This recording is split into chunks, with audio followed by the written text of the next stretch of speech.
àwọn make owó ń bí ọ̀rọ̀ wa bí ọ̀rọ̀ Nàìjíríà ni wọ́n make owó ńlẹ̀ Yorùbá wọ́n sì lọ fi túlẹ̀ Haúsá ṣe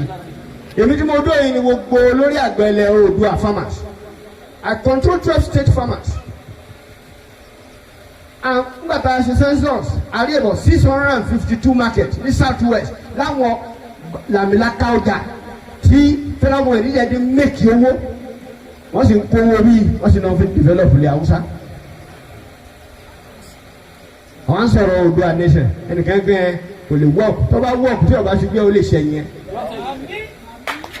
ìkànnì náà yóò ti bẹ̀rẹ̀ we should now pursue it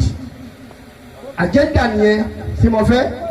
we only need serious planning ká jókòó ká wo access àwọn agbọkọ̀ kan ibi tá a gbé kọlù so that by the time tá a máa meet a lè máa report a máa fúnra wa. ṣùgbọ́n injustice ìyá àjókòó eré ọpọlọ ni my dear daddy àwọn kankan bẹ tá a ní láti máa pariwo the rights of God have approach we will write and protest area address sensor ni nbọ ohun tí bọ́ọ̀dì yìí bá lè gbéra sensor ẹ̀gẹ́ láti jẹ́ first weapon ẹ̀rẹ̀ káńsì kọ̀ọ̀kan lọ́wọ́ kó wọ́n ka àwọn ẹ̀rẹ̀ kótó wà ẹ̀dúró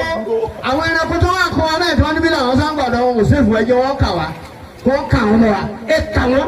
tá a bá rí population strength ẹ̀ láti fight ìpè ẹ̀wò strength wa. àwọn sọ̀rọ̀ Oodua nation ẹnìkan gbé kò lè work tó bá work tí ọba ṣe gbé ó lè ṣẹ̀yìn ẹ̀.